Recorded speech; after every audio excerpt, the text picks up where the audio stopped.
The Minister, Dame Diana Johnson, for the next statement. Minister.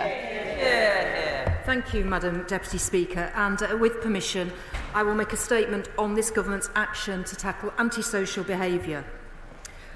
From residential neighbourhoods to busy high streets, from rolling countryside to city centres, from idyllic villages to bustling towns, the places of Britain should be a source of local pride. As well as being safe, they should feel safe for those who live and work in them. Yet the dismal reality is that in too many areas, the opposite is true. In the last year of the previous government, shop theft soared by 29% to a 20-year high. Street theft surged by 40%, and antisocial behaviour reached new heights in our towns and cities. That is the Conservative Party's legacy on law and order. Up and down the country, people feel uneasy or even unsafe. Unruly gangs roam the streets, creating intimidation and fear. Noisy off-road vehicles speed around, disturbing the peace. Illegal drugs are abused with brazenness. Public spaces are awash with litter and graffiti. And an epidemic of shop theft is plaguing retailers big and small, while their staff are subjected to intolerable levels of abuse and violence. At its core, Madam Deputy Speaker, this is about respect. Respect between citizens, respect for our society and the expectations underpinning it, and respect for the rule of law. All of these are woven into the fabric of our democracy. But after years of neglect, that fabric has become worn. And we saw a disgraceful illustration of that in the summer, when serious disorder erupted in some towns and cities. And we see it on a smaller scale every day as decent, law-abiding people suffer due to the selfishness of others.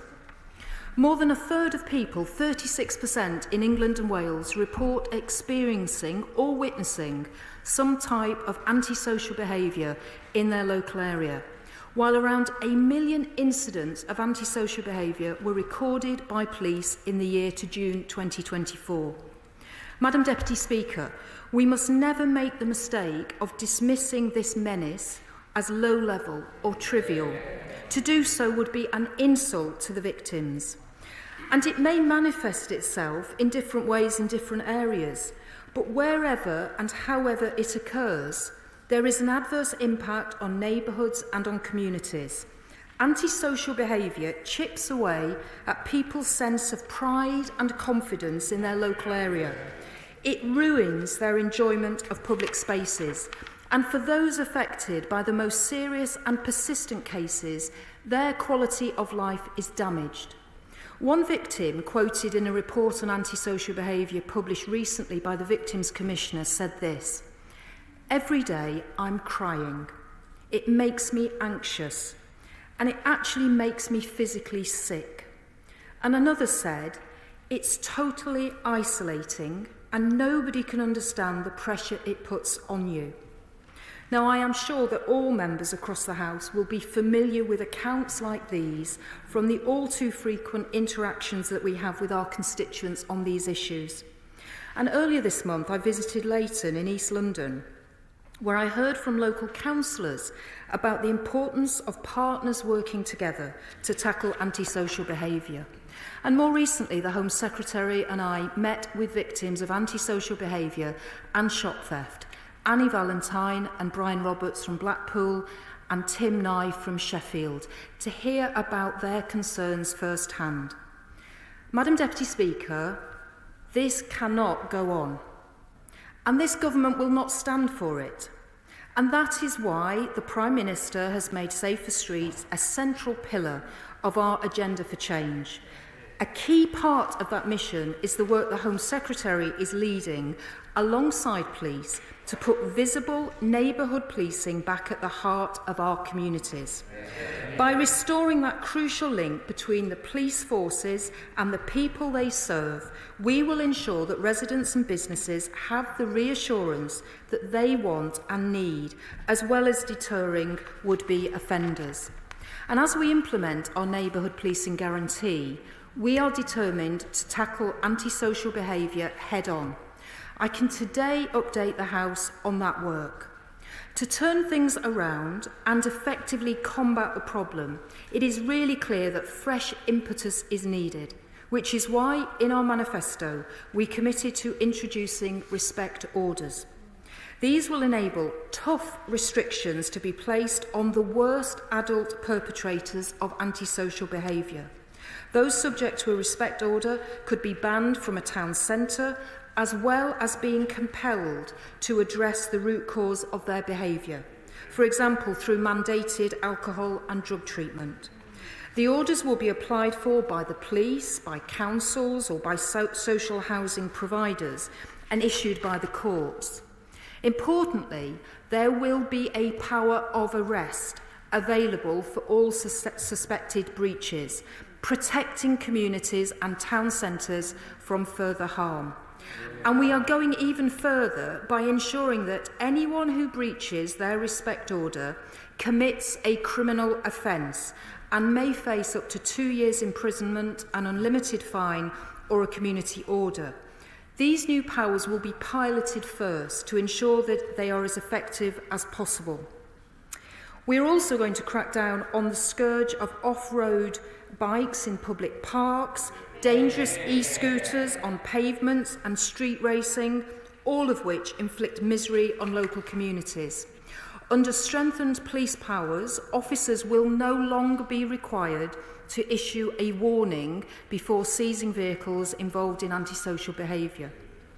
Now, turning to retail crime, it harms lives and livelihoods, and it has to be dealt with as the serious threat that it is. So we will introduce a new specific offence of assaulting a retail worker, and we will end the effective immunity for shop theft of goods under £200. Madam Deputy Speaker, the task of making our country safer will not be completed overnight, but this is a government of action. The work of change is underway, and as we step up this vital effort, we are guided by a simple and unshakable belief. The belief that our streets belong to the decent, law-abiding majority. Because for far too long, gangs, yobs and thieves have been running amok. And that's not going to happen anymore, Madam Deputy Speaker. Under this government, the safety and the security of the public will always come first, and we will be unrelenting in our mission to restore respect and take back our streets. I commend this statement to the House. I call the Shadow Minister, Matt Vickers. Thank you, Madam Deputy Speaker. I thank the Minister for her statement and for advance sight of it. It's not right that anyone should live in fear of intimidation in the place they call home. Antisocial behaviour has real consequences. It can ruin communities and prevent people from making the most of their local area. Antisocial behaviour can make women and girls feel unsafe walking home at night, and it can have a huge impact on shops and businesses if customers are left feeling unsafe visiting their high streets and town centres. We, of course, welcome any focus on antisocial behaviour and efforts to tackle it. But tackling it requires more than a press release or a rebrand. I know that those in the sector have described the proposed respect orders as wholly unnecessary and near identical to existing powers already held by the police. We will, of course, engage with the government as proposals are brought forward, but are keen to see meaningful action rather than just the renaming of public space protection orders and criminal behaviour orders. Changing names won't change outcomes. The last government launched the Antisocial Behaviour Action Plan, backed by £160 million worth of funding and over 100,000 hours of police and other uniformed patrols undertaken to target antisocial behaviour hotspots. As of February 2024, our plan led to nearly 600 additional arrests, close to 1,500 stop and searches and around 700 uses of antisocial behaviour powers such as community protection orders and public protection orders. My own Labour Police and Crime Commissioner in Cleveland has commended the huge contribution made by the last government's hotspot policing initiative. Uniformed patrols delivered by local authority wardens in Cleveland clocked up a total of 7,685 hours on the streets of Stockton, Hartlepool, Middlesbrough and Redcar. As a result, between September 23 and August 24, police report incidents of antisocial behaviour were down by 21% in hotspot areas. We also banned nitrous oxide, increased fines for fly tipping, littering and graffiti, all of which is a blight on our communities. The Conservative government made sure the police had the tools to discourage antisocial behaviour and dedicated funding to support police and crime commissioners to target enforcement in the areas where antisocial behaviour is most prevalent. The police play a vital role in tackling antisocial behaviour and keeping our communities safe. The Conservative government invested over £3 billion, including additional funding each year, and that rolled into government grants to enable the recruitment of 20,000 additional police officers. A government priority and a manifesto commitment. That meant, by March this year, the police headcount hit 149,769, a record number of police, and 3,000 higher than previous records. Last year, the Conservative government arranged a £922 million increase for funding for frontline policing for this financial year, something I hope will be matched next year. Does the Minister agree that in order to tackle antisocial behaviour, we must ensure the police have the necessary resources and support? The Right Honourable Lady spoke about Labour's manifesto commitment to provide 13,000 additional police officers, PCSOs and specials, but has failed to set out any of the detail behind when these officers will be recruited, which forces will receive these additional officers. Can the Minister also explain how these respect orders will be different to the failed ASBOs, or how they'll be different to the existing orders, such as public space protection orders or criminal behaviour orders? Our action plan puts safety, security and a basic respect for others at its heart. Will she commit to continue the Hotspot Police Initiative, especially as we can already see the results across the country? I know I've asked it before, but I never quite managed to get an answer. The last government increased funding for frontline policing by £922 million for this year. Will the government match that increase next year? Thank you. Minister. Well, I'm grateful to the Shadow Minister for his opening comments when he acknowledged the effect that antisocial behaviour can have on communities and on individuals. But then I think during the rest of his response, he seemed to have lapsed back into that condition that seems to affect a number of honourable and right honourable members on that side of the House, which seems to be amnesia about what happened over the course of the 14 years that they were in power and the vicious cuts that policing saw, over 20,000 police officers cut and thousands of police staff during that period. So I do think trying to kind of ignore the legacy that we've inherited and are having to deal with today is really not a satisfactory way of going on from the dispatch box. If I can also just say to him that I'm going to answer the questions if the Shadow Minister will give me an opportunity to do so. So I do think a little bit of courtesy in the House is helpful.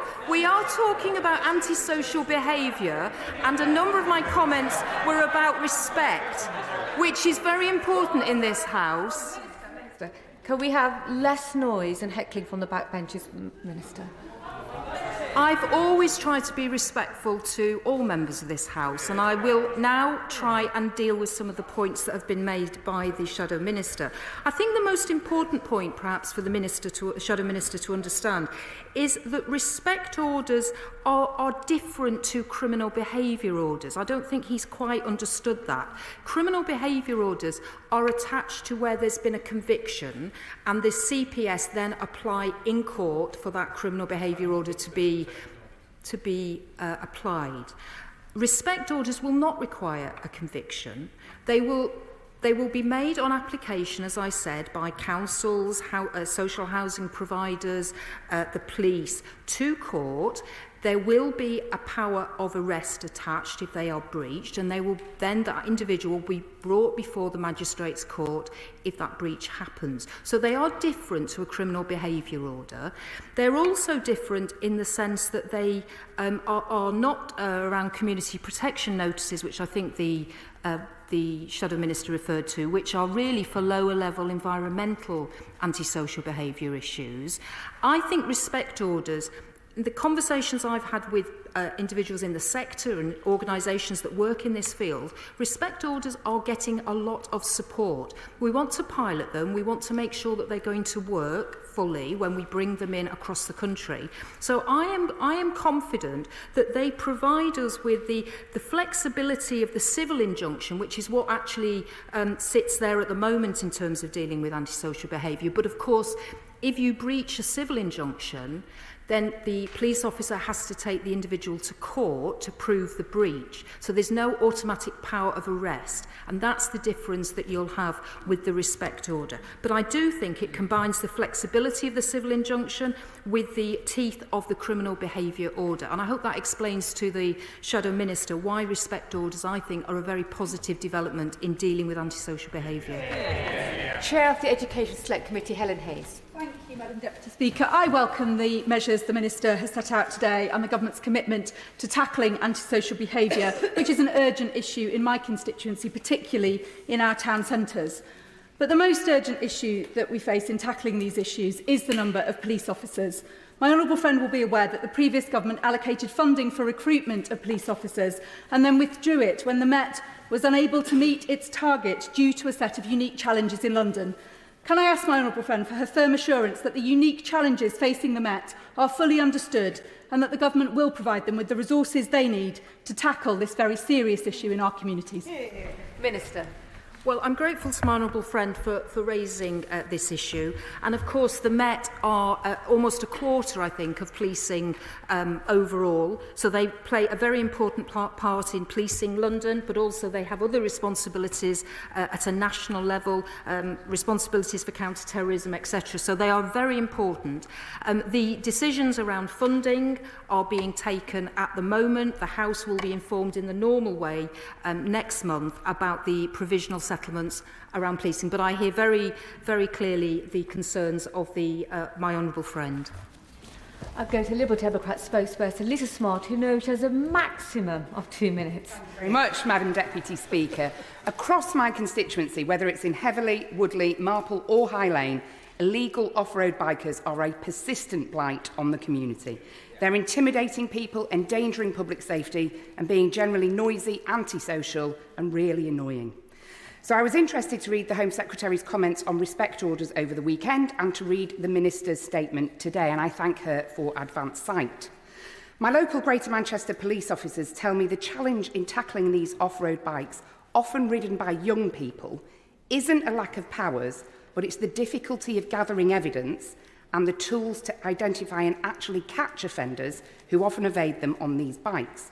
So how will the government ensure that local police have the time, resources and practical support needed to enforce these new measures effectively? We already know what's most effective at stopping crime, Madam Deputy Speaker. It's proper community policing where officers are visible, trusted and out and about in their local neighbourhoods. Yeah. Bobbies on the beat, knowing their community, preventing crime every day. The previous Conservative government decimated frontline police numbers, leaving local forces overstretched and making our communities less safe. So I would welcome details from the Minister on how the government plans to address this, particularly cuts to police community support officer numbers who play a crucial role in tackling antisocial behaviour. Thank you.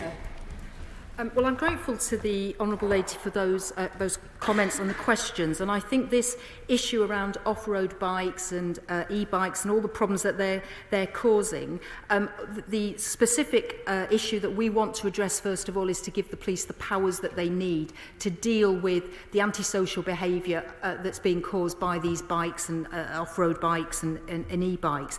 I think the points that the Honourable Lady is making in terms of what else the police need to be able to make sure they can implement those changes effectively. I will contact the Honourable Lady with more details on that, and I will certainly talk to the police about what more we can do to support them. As to the neighbourhood policing guarantee and our commitment to put 13,000 police officers, PCSOs and specials into our neighbourhoods, the Honourable Lady, I'm sure, will recognise that we are 5 months in to this government. We are working as hard as we can to get the plans in place. We are doing this with policing. We want to make sure that they are with us on this, and we've got everything set up to allow that to happen smoothly. So those announcements will be made in due course. But I just want to reassure the House that is probably my #1 priority to make that happen. Marsha Di Cordova. Thank you, Madam Deputy Speaker. Can I start by welcoming the government's plans to introduce these respect orders to tackle the scourge of anti-social behaviour? I hear from my constituents in Battersea all the time, sharing their concerns and their worries about antisocial behaviour in parts of our community. But I ask the Minister whether she can confirm that these new orders will also include public drinking and drug use to ensure that our communities are safe and free from harm and nuisance. Yes, so my honourable friend is absolutely right. Issues like street drinking and taking drugs, these are issues that we want to address. So the whole idea of a respect order will be restrictive in the sense that an individual may be told that they can no longer be in a certain area in the high street or in a town centre or in a park, for example. But there will also be positive conditions that will be attached. For example, if there are issues around the way they are street drinking, that there may be alcohol courses that they can go on for addiction or for drug addiction treatment and courses, and for anger, that there may be courses that's appropriate. So you're dealing with the actual problem in the area, but you're also trying to treat the underlying issue with the individual who's causing the antisocial behaviour. Dr Andrew Morrison. Thank you, Madam Deputy Speaker. Certainly support the Minister's intent in bringing this forward, but I'm still struggling to understand what the material difference is between these orders and antisocial behaviour orders.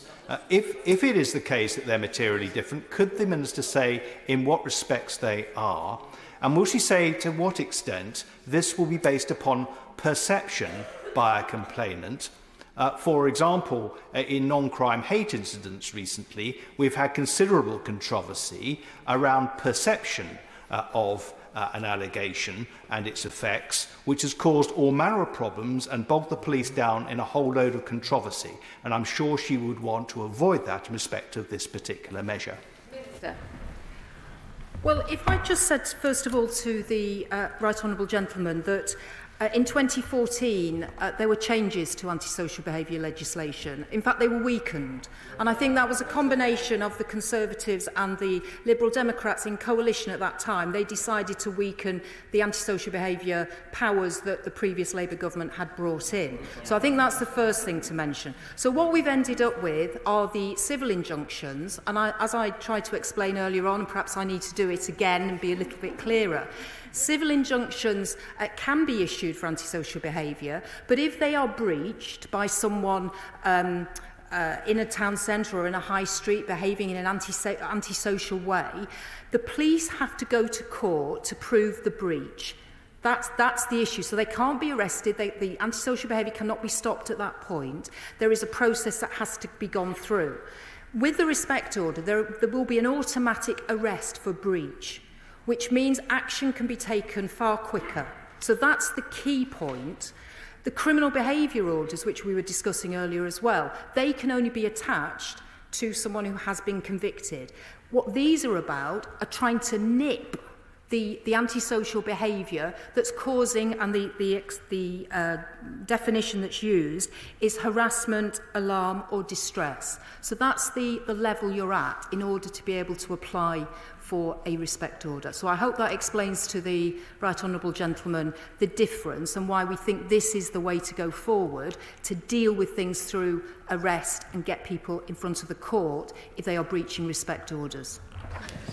I say to the Minister, detailed answers are very well enjoyed here, but we've got a lot of people to get into this statement. I call the Home Affairs Select Committee member, Sean Davies. Thank you, Madam Speaker. In a recent survey of residents in Telford, it was overwhelmingly clear that they'd had enough of the inaction over the last 14 years. And I welcome the respect orders coming onto the toolkit for the police officers. Can the Minister confirm that it will give the power to authorities to seize and crush off-road bikes, seize booze off drunken yobs, and deal with those who consume drugs on our town centres. And also, Madam Deputy Speaker, a return to neighbourhood policing so we get coppers back onto the streets patrolling their communities.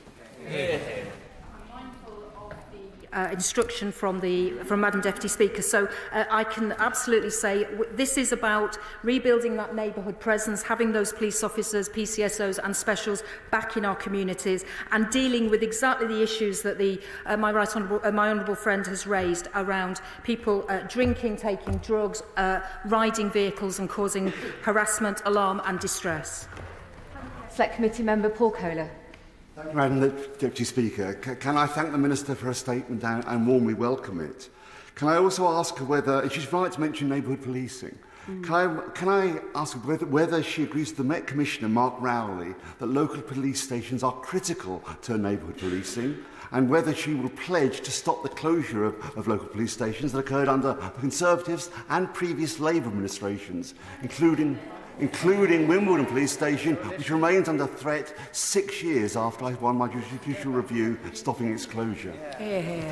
Well, the honourable gentleman will know that where police stations are located and how many there are a matter for police and crime commissioners, or in the case of the Metropolitan Police, for the Mayor of London and the Deputy Mayor to make those decisions. Those are not decisions that I would be involved in or any government would be involved in. They are operational decisions for PCCs and the Mayor. Matt Rodder. Thank you, Madam Deputy Speaker. May I wholeheartedly welcome my honourable friend's statement today. Every week I meet residents who, very sadly, have their lives disturbed and sometimes even ruined by appalling crime and antisocial behaviour, and I'm delighted that she's bringing forward these clearly well thought through and well explained measures today. My question for her would be, though, would she perhaps consider Reading as for one of the pilot schemes in this very important set of measures? Minister. There are many honourable and right honourable members who are pitching to be one of the pilots, and I will certainly add Reading to the list. Lewis Cocking. Thank you, Madam Deputy Speaker. Antisocial behaviour affects all of our constituencies, including mine of Broxbourne. Some antisocial behaviour can be very localised down a specific street, in a block of flats or between neighbours. And some of those levers to solve that antisocial behaviour lie with housing associations. Can the Minister outline how we can bring housing associations to the table, as they will play a key role in solving and tackling antisocial behaviour? Minister. And as I said in my remarks, housing associations and social housing providers will be able to apply for respect orders. I ought to say as well that the civil injunctions which exist at the moment will be renamed as housing injunctions, and that again will be dealing with that more low-level housing between neighbours, antisocial behaviour between neighbours that housing associations might want to use as well. But they'll be able to use both respect orders and housing injunctions. Clive Efford. Mr. Speaker, I welcome my right honourable friend's statement. And does she agree with me that the biggest boost to antisocial behaviour we've seen in recent times was the cut of 21,000 police officers by the previous Tory government, which resulted in a decimation of our local safer neighbourhood police teams? And I really welcome her commitment to bringing them back. But in addition to that, the London-hating Conservatives opposite cut the London police budget, so much so that we have a black hole in the budget now, which is forcing the Commissioner to cut officers. Now, can she give me an assurance that she's aware of that and that she will address that, so that we can start to put these safer neighbourhood teams back where my constituents in Eltham and Chislehurst want to see them? I think it's always very helpful to have experienced and long-standing members of Parliament to remind us of what's actually happened, because, as I pointed out earlier on, there seems to be amnesia on parts of the benches opposite. Sir Julian Lewis. An estimated 60,000 hours of police time was spent on non-crime hate incidents in the past 12 months. And we already hear about burglaries not being investigated for lack of police time. So whilst welcoming the description of the problem, how is it to be solved unless chief constables are to be directed to reorder their priorities? Minister.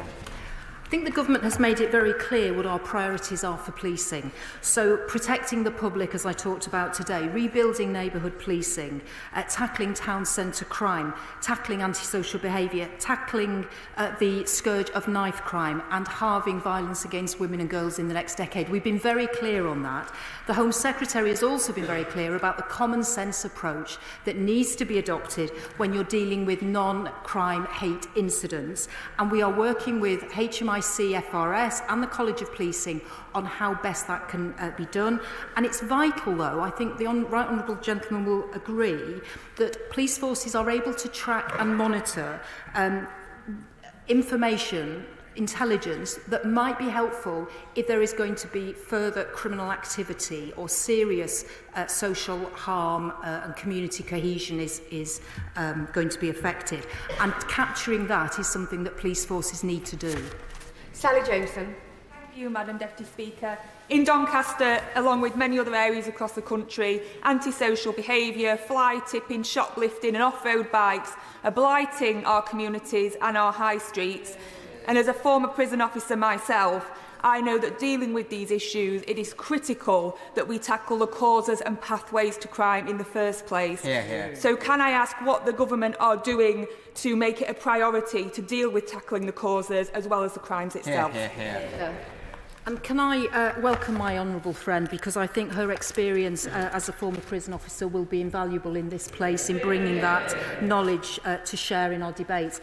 And she's absolutely right. The issue around prevention, which has been ignored, I think, for too long, is really important. And that's why we are going to, particularly around young people, set up the Young Futures programme, the youth hubs, to, as the Home Secretary talks about, wrap our arms around those teenagers who might be getting into trouble, making the wrong decisions, getting involved in things that they shouldn't, and having that preventative pathway to make sure that those young people start to take the right steps forward. Alison Bennett. Thank you, Madam Deputy Speaker. My constituent Linda is, along with other members of my community, extremely concerned about antisocial behaviour in Burgess Hill. Car racing, e-scooters and bike thefts are causing distress and fear to residents across the town. And as the Minister noted in her statement, the impacts of this should not be minimised. I've raised this with both Sussex Police and the Police and Crime Commissioner. So what can the Minister do to ensure that Sussex Police have sufficient resources to stop a small number of perpetrators from having a disproportionate effect upon law-abiding constituents across mid-Sussex? Sussex Member of Parliament. I'll be listening very closely to the Minister. Well, the announcements around the provisional police settlement will be made in the usual way, which will be next month. Could I just say, though, the Home Secretary has already indicated that there will be an additional £500 million pounds made available to policing. That has already been announced. But in terms of the direct figures for Sussex, I'm afraid the Honourable Lady and Madam Deputy Speaker will just have to wait a few more days.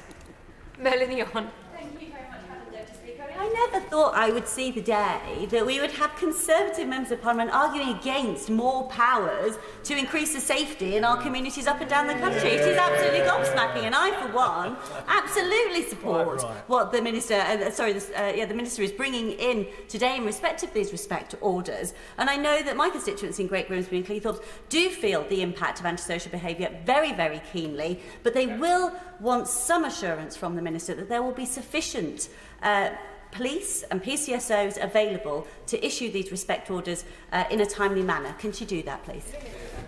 I'm very grateful to my honourable friend for that question.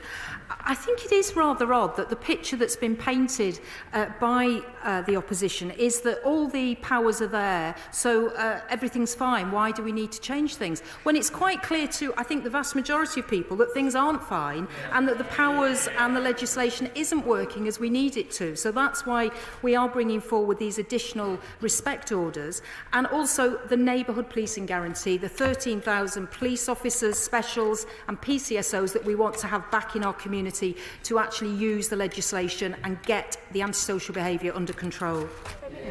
Ben Obsejecti. Thank you, Madam Deputy Speaker. Antisocial behaviour is a blight on our communities, and I agree that police should be given the resources to tackle it. In my Huntingdon constituency, Cambridgeshire Constabulary are overstretched. In the past week, the Policing Minister has twice dismissed my question as to whether she would review the police allocation formula so that they receive their fair share of funding. And my constituents have noticed. Will she review the formula? And if not, how will the government meet their guarantee for neighbourhood policing? Minister. Can I just say to the honourable gentleman, I haven't dismissed anything. I'm very conscious and I take my responsibilities seriously about the allocation of resources for policing. We have been in power 5 months. We have to announce next month the provisional police settlement for 25-26, and those figures will be announced in a few weeks' time. As to whether we want to look longer term at resources, of course we keep that all under review. But I think for the moment, the thing I think most MPs are concerned about is the allocation for next year. That's the thing I'm working on at the moment. That's the thing the Home Secretary is working on. We are trying to do our best, and the Home Secretary has already announced an additional £500 million for policing. John Slinger. Thank you, Madam Deputy Speaker. Does my honourable friend agree that an important component of making sure that our streets belong to law-abiding citizens is the good work of councils such as mine, for example in providing highly professional community wardens with enforcement powers, working in partnership with bid rangers and the police? And would she agree perhaps that this innovative approach to the anti-ASB ecosystem might lend itself to rugby being high up the list to be a pilot? Minister. Well, I'll certainly add rugby to the list, and I think my honourable friend makes a very important point about how this cannot just be done with the police alone. It has to be done alongside councils. I commend the use of community wardens. I think they're a great resource to communities in dealing with antisocial behaviour, but also we know social housing providers are also key to this. So this has to be about partnership working. Matt Wilkinson. Thank you, Madam Deputy Speaker. I welcome the commitment to neighbourhood policing that will help Cheltenham fight its problems with graffiti and illegal e-bikes. But when I talk to the Police Commissioner in my area, he warns me that he's expecting to have to work very hard to maintain the force's current headcount because of budgetary pressures in the coming year. So I wonder whether the Minister can explain the apparent disconnect between those concerns of the Commissioner locally and the Government's statements today. Minister.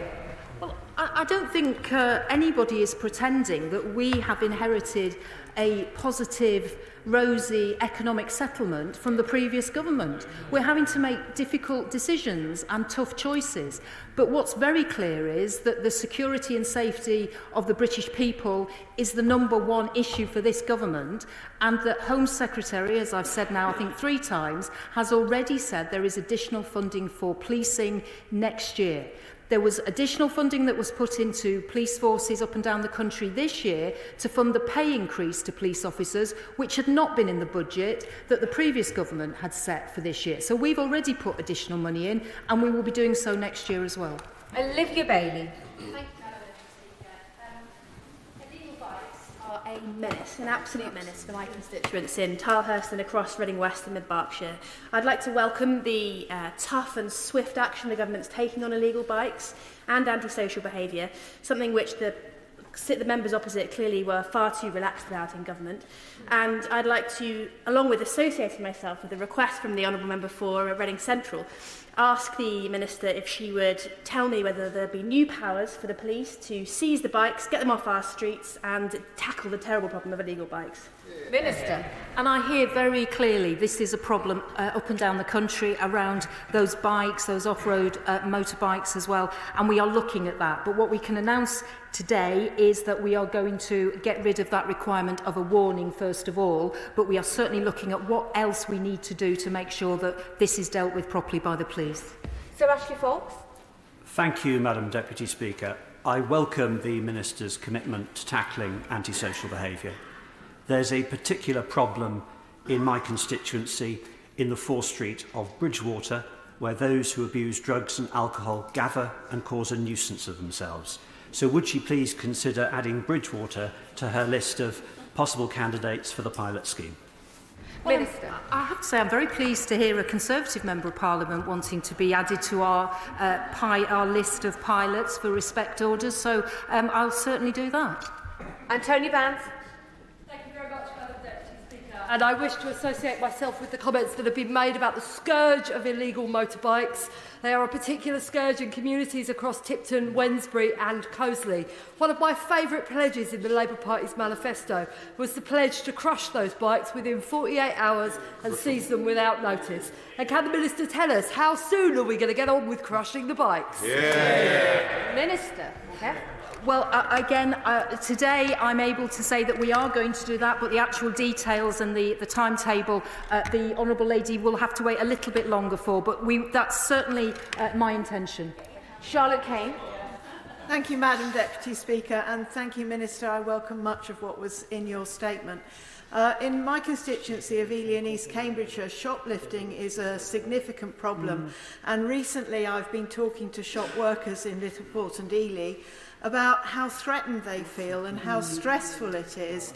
And so what I would like to understand is, what is the Minister going to do to ensure that our local police, who we've already heard are very stretched, have the resources and the capacity to attend and deal with the criminals when there is a shoplifting event? Esther. One of the things I often hear from shopkeepers and shop workers is that they don't report shoplifting and shop theft because they think no one will come, nothing will be done.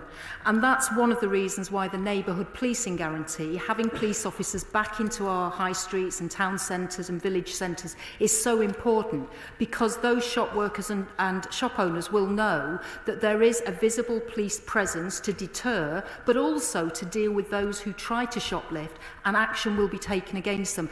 And there will be consequences for people who steal. Getting rid of that £200 threshold and saying, if you steal, that is a criminal offence and there are consequences. Just as we saw in the summer with the riots and people in my own constituency in Hull looting in shops, thinking there were no consequences. There are consequences for theft.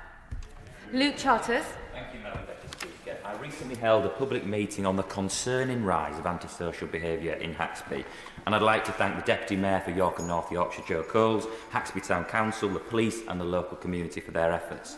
Does my right honourable friend agree with me that respect orders could play a key role in reducing antisocial behaviour in the town, and will she meet with me to discuss the case in more detail? Minister.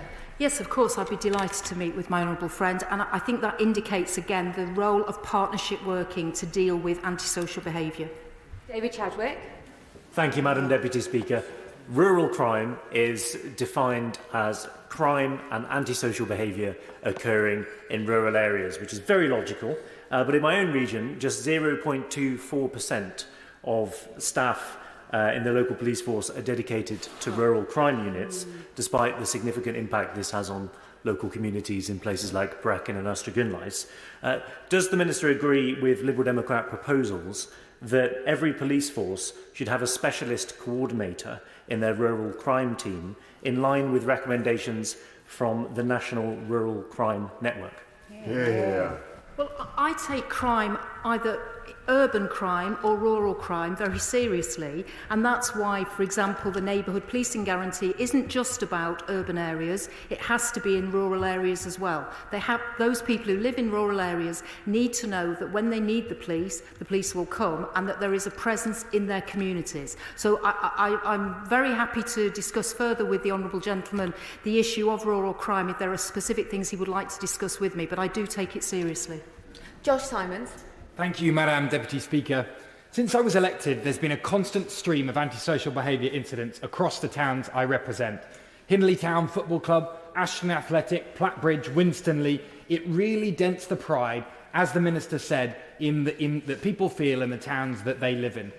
So can I ask the Minister if she agrees with me that the capacity for councils and housing associations to issue and apply for these respect orders is a vital part of the new powers she's announced today? Minister.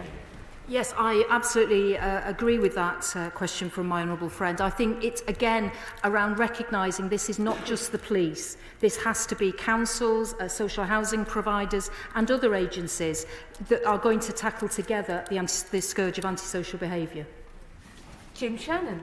Thank you, Madam Deputy Speaker. Thank the Minister very much for her statement today. Does the Minister not agree that antisocial behaviour is a plague across the United Kingdom, and that the remedy lies across a few departments, and obviously an increase in community policing is vital? But so too, Minister, is youth sector funding to create safe spaces for our young people.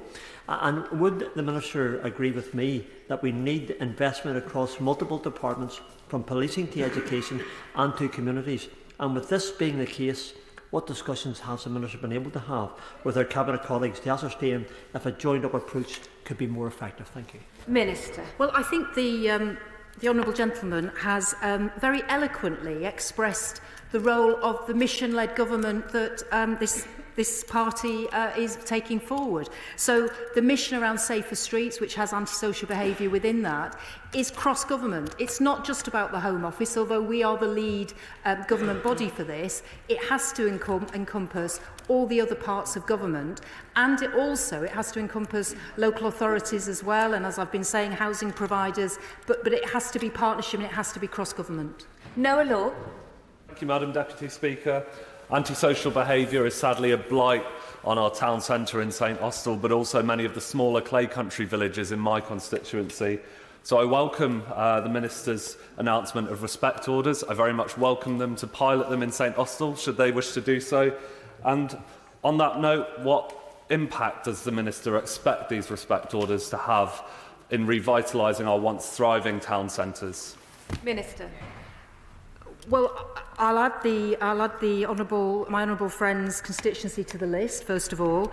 And I think the reason we want to pilot these respect orders is to see what's working and what the effect is. But we are confident that by being able to arrest if someone breaches a respect order, that will speed things up. Because one of the complaints is that when people are subject to antisocial behaviour orders at the moment, there has to be a long process going to court, proving the breach. This is about arresting and dealing with the person who breaches that order quickly.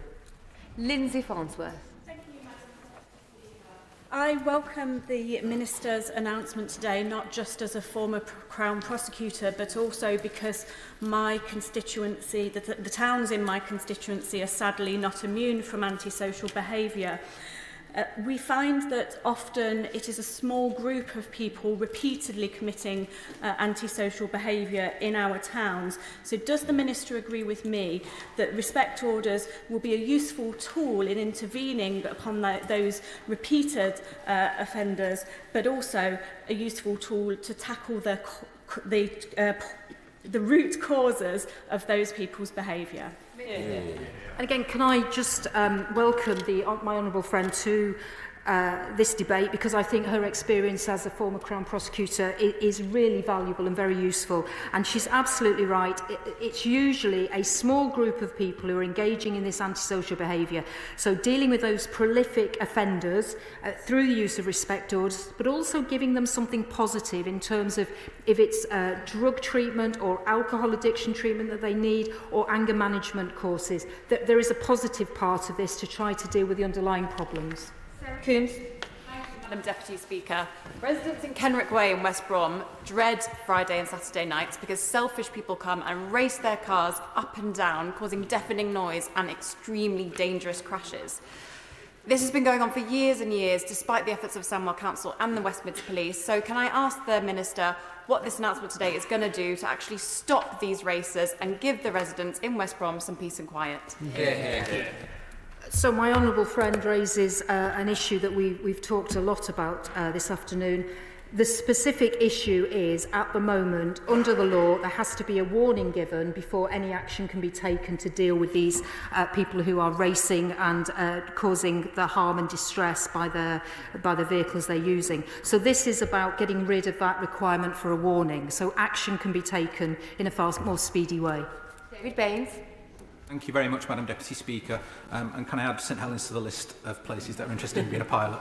I warmly welcome this. As the Minister and others have said, there's nothing low level about antisocial behaviour. It can destroy lives and communities, and it's right that we take it seriously. So I warmly welcome this. I'm particularly pleased to hear about the steps to protect shop workers and to take shoplifting seriously. Can she tell me a bit more about how that might help shop workers in St Helens North? And does she agree with me that it's great that we're giving police more powers to tackle antisocial behaviour, but they need resources as well to really make a difference in our communities? Well, I'll certainly add my honourable friend's constituency to the list. It's a growing list, which is always positive. And I think the proposals that we will bring forward in terms of retail crime and assaults on retail workers, they will be in the forthcoming crime and policing bill next year. And I also think it's important to remember that this has been campaigned for many, many years to have this standalone offence, and I think there is now cross-party support for that offence to be set up, and that's thanks really to the campaigning of USDOR and Co-op in particular over many years. Mark Stewart. Thank you, Madam Deputy Speaker. Can I welcome the announcement on respect orders today? It will be extremely welcome news for my constituents in Leeds South West and Morley. It is finally so good to have a government that will deal with the scourge of antisocial behaviour. I have sat with my constituents as they've been in tears explaining to me how their neighbour was making their lives hell. I've had constituents coming to my surgery who have told me that the police and the antisocial behaviour teams on the council have had no power to act, and respect orders finally have the chance to change this. Now, in the Minister's statement, she said that the respect orders would be reserved for the worst offenders. Well, I can think of several people who would fit that criteria. So what reassurance would she give my constituents that that criteria is going to be applied as liberally as possible? Well, the definition that I gave earlier on around causing harm, harassment, alarm or distress is what's going to be looked at in terms of applying for these respect orders. I ought to say as well that the civil injunctions will still remain in terms of housing, so there will be that housing injunction that can be used. And also, these respect orders will only be for adults. So for young people, the youth injunction will still be available and there's sanctions within that. So there will be a range of ways that antisocial behaviour can be tackled using either the respect orders or some of the reformed civil injunctions. Taylor. Thank you, Madam Deputy Speaker. Hemel Hempstead has got some of the worst antisocial behaviour in our part of the county. We've got hot spots such as Liverson's Walk, Hoskins Court, Waverley and Swallowfields, with issues such as drug use, boy racers with modified exhausts, abandoned vehicles, shoplifting and drunken noise. Examples of which I've seen evidence of when I've been out with our local police on the streets. Fortunately, there is a great project that Hemel Police are doing in the area of Grove Hill as a bit of a pilot to try and clear the area, rebuild relations and deal with the thugs in that area. Could the Policing Minister kindly outline the ways in which these new respect orders will help Hemel Police do that great work, and will she join me in paying tribute to the work they're doing to clean up our streets?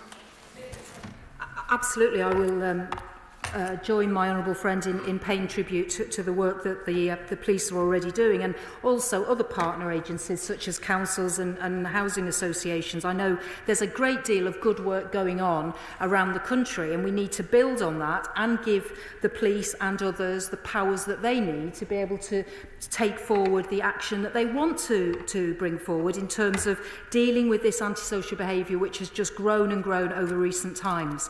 So, and I'm also wondering if the honourable gentleman would like to add his constituency to the list of pilots. Peter Swallow. Thank you, Madam Deputy Speaker. For too many communities, antisocial behaviour has become a nightmare. But in Bracknell, my constituents are quite literally losing sleep over noisy and dangerous off-road bikes, which have been driven on footpaths, often late at night. So my constituents will really welcome the tough new powers introduced by this statement. Can I ask the Minister if she believes that these powers will finally allow my constituents to get a good night's sleep? Well, we all know the importance of a good night's sleep, so I hope very much that they will go some way in delivering that. There may be additional things that we need to do as well, but this is at least a start to remove that requirement of a warning before action can be taken to get rid of these vehicles off our roads and parks and pavements, which are causing such problems. Best till last, Andrew Pakes. Thank you, Madam Deputy Speaker. I think there's an unwritten rule in this House that the last question gets to be top of the pilot list. Madam Deputy Speaker, I'm sure my county colleagues here will agree with me that Peterborough is the jewel in the crown. Peterborough City Centre is the jewel in the crown of Cambridgeshire, but with a beautiful, beautiful cathedral and wonderful diversity. But we are being let down by the rise in antisocial behaviour. Shoplifting, street drinking, thefts, intimidation are the big issues that Peterborough Positive, our fantastic bid, residents and businesses raise with me. Does the Minister recognise the sheer level of anger the British public feel at both the way antisocial behaviour has not been dealt with, but also the way they have been ghosted by the party on the opposite benches, being told they have never had it so good when it comes to dealing with antisocial behaviour?